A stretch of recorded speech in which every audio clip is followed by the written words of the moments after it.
Sir, ये इमरान खान और Bloch के बीच जो सीक्रेट डील हुई है, इसके क्या मायने हैं? देखिए, जो इस समय स्थिति है पाकिस्तान की, अगर आप उसको देखेंगे तो बलोच लिबरेशन आर्मी सपोर्ट खोज रहा है इंटरनली अपने मूवमेंट को जस्टिफाई करने के लिए।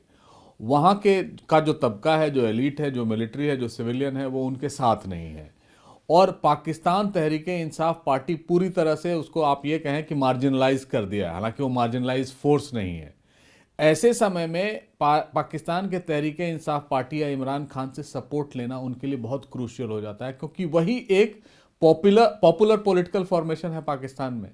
और अगर उन्होंने उनको समर्थन दिया तो वो सचमुच एक एग्रेसिव मूवमेंट हो जाएगा। लेकिन इस समय पाकिस्तान तहरीक इंसाफ पार्टी मुझे नहीं लग रहा है कि ओपनली आके बीएलए को सपोर्ट करेगी। हाँ, ये सरकार पर दबाव डाल सकती है कि बीएलए इतना पॉपुलर क्यों हो रहा है, या बीएलए के जो एक्टिविटीज़ हैं इतनी अचानक तेज क्यों हो गई हैं। वो हो सकता है सरकार को चेक करने के लिए हो, लेकिन मुझे नहीं लगता है कि पीटीआई सपोर्ट करेगी पाकिस्तान को या उन बलोच लड़ाकों को किसी भी तरह उनके साथ आने के लिए। दावा यह किया जा रहा है कि बलूचिस्तान से मुनीर का कंट्रोल खत्म हो गया है। बलूचिस्तान के विद्रोह और हार के डर से मुनीर और पाकिस्तान के कई वरिष्ठ अधिकारी कनाडा और दूसरे देशों में भागने का प्लान बना सकते हैं, क्योंकि अब मुनीर के खिलाफ बलोच विद्रोह के अलावा ईरान वाली क्रांति कभी भी हो सकती है। इसको आप किस तरीके से देखते हैं? देखिए, इस समय जो वहाँ हाइब्रिड गवर्नमेंट है सिविलियन और मिलिट्री की, उसको अगर आप देखें तो इस समय भारत के साथ जो कॉन्फ्लिक्ट हुआ था और उसमें जो नैरेटिव बना था, उसमें वहाँ के इस समय जो फील्ड मार्शल है आसिम मुनीर, वो पॉपुलर दिखते हैं।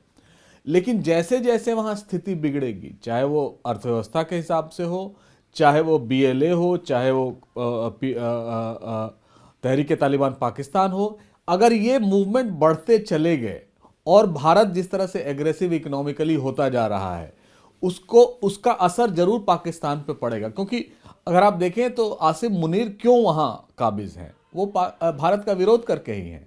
और जिस दिन भारत पावरफुल हो गया, या जिस दिन ट्रंप ने भारत के साथ हाथ मिला दी और कहा कि पाकिस्तान एक सेकेंड रेट पावर है, और जिसे मुझे लगता है ज़्यादा दिन नहीं लगेगा वो कहने में, जिस तरह की ट्रंप की नीतियां हैं या उनके पॉलिसीज हैं, उनके जो भाषण हैं, उस समय आसिम मुनीर का वहाँ टिकना बहुत मुश्किल हो जाएगा। और आसिम मुनीर ये बखूबी जानते हैं, इसीलिए वहाँ हमेशा एक एग्जिट स्ट्रैटेजी रहती है, लिटरली एग्जिट स्ट्रैटेजी।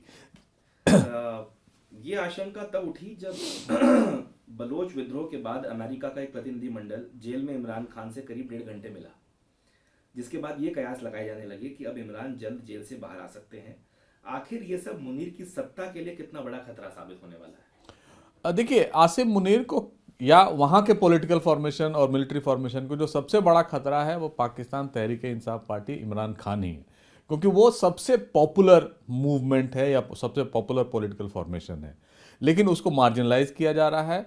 अगर बीएलए उनसे मिले हैं तो जाहिर है कहीं ना कहीं उनको ये इंडिकेशन मिला होगा कि हम आपके पास आने या वो मेरे पास आए तो उनको सपोर्ट मिल सकता है। लेकिन ओपन सपोर्ट मुझे नहीं लगता है वहाँ की कोई भी इस्टेब्लिश्ड पार्टी बीएलए को करेगी। लेकिन स्वायत्तता दे या रिसोर्सेज जिनके लिए वो लड़ रहे हैं सीपेक से, जो उपजने वाले जितने भी उनके इनकम है उनको शेयर करें, या जो संसाधन है उनके साथ, या उनको सत्ता में साझेदारी करें। अगर उस पर समझौता हो जाता है तब पाकिस्तान तहरीक इंसाफ पार्टी पॉपुलर होगी, बीएलए भी पॉपुलर होगा, और उनके जो इंसिडेंट्स हो रहे हैं, जो नेगेटिविटी आ रही है, वो कम होगा। आसिम मुनीर पूरी तरह से एक्सपोज हो चुके हैं, और ये बात हम इसलिए कह रहे हैं कि बलूचिस्तान में अमेरिका ने बड़ा निवेश किया। डील मुनीर ने की थी, लेकिन बलोच लड़ाके अमेरिका का प्लान बिगाड़ रहे हैं। ऐसे में अमेरिका को लगता है कि वो इमरान खान ही हैं जो बलोच विद्रोह को रोक सकते हैं, क्योंकि पश्तून, टीटीपी और बीएलए का एक बड़ा वर्ग इमरान खान को पसंद करता है। क्या ये माना जाए कि इमरान खान को जो अमेरिका पसंद करता है, और ये जो पश्तून और टीटीपी और बीएलए हैं, इसके लिए अमेरिका कहीं ना कहीं इस पूरे मामले में हस्तक्षेप कर सकता है? अमेरिका का और खासकर इस समय ट्रंप के रिजीम का एकमात्र उद्देश्य है कैसे ज़्यादा से ज़्यादा अमेरिकी सरकार के लिए रेवेन्यू जनरेट किया जाए। और जो वो रीजन है बलूचिस्तान रीजन, वहाँ माना यह जा रहा है कि रेयर अर्थ मिनरल्स बहुत हैं, तेल भी हो सकता है, ट्रंप साहब ने कहा। अगर उनको एक्सट्रैक्ट करना है तो वहाँ एक तरह से अग्रीमेंट होना चाहिए वहाँ के पॉलिटिकल मिलिट्री फॉर्मेशंस में कि यहाँ पर एक्सप्लॉयटेशन के लिए वो स्पेस देंगे। और वो स्पेस कौन दे सकता है? अगर बीएलए एग्री कर जाए पीटीआई के साथ कि वो स्पेस देंगे, वहां शांति रखेंगे, तो भी वहां एक्सट्रैक्शन हो सकता है, यानी अमेरिका का मुनाफा हो सकता है।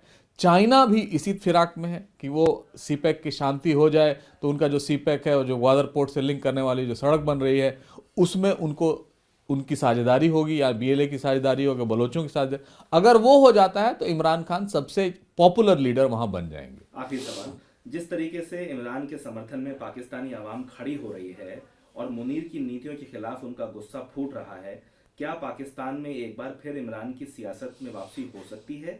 और क्या मुनीर के तख्ता पलट और पाकिस्तान से विदाई का वक्त करीब आ रहा है? देखिए, पाकिस्तान में तब तक पीटीआई पावर में नहीं आ सकती, इमरान खान पावर में नहीं आ सकती जब तक आसिम मुनीर हैं, क्योंकि दोनों एक दूसरे के बहुत बड़े दुश्मन हैं। और अगर पाकिस्तान तहरीक इंसाफ पार्टी इस फेलियर के बाद, अगर आसिम मुनीर वहां से हट जाते हैं उस फेलियर के बाद, उसकी जीत का सेहरा सिर्फ पाकिस्तान तहरीक इंसाफ पार्टी को ही मिलेगा, क्योंकि बाकी जो पॉलिटिकल फॉर्मेशन है, पीपीपी या पीएमएल, ये सब तो मिलिट्री के साथ हैं। तो ऐसे में अगर पीटीआई साथ हो जाती है बलोचों के, तो एक सुलह भी हो जाएगी, वहां शांति भी हो जाएगी, और जितने भी अमेरिका और चाइनीज जैसे वहां इन्वेस्टर्स हैं उनको मुनाफा भी होगा।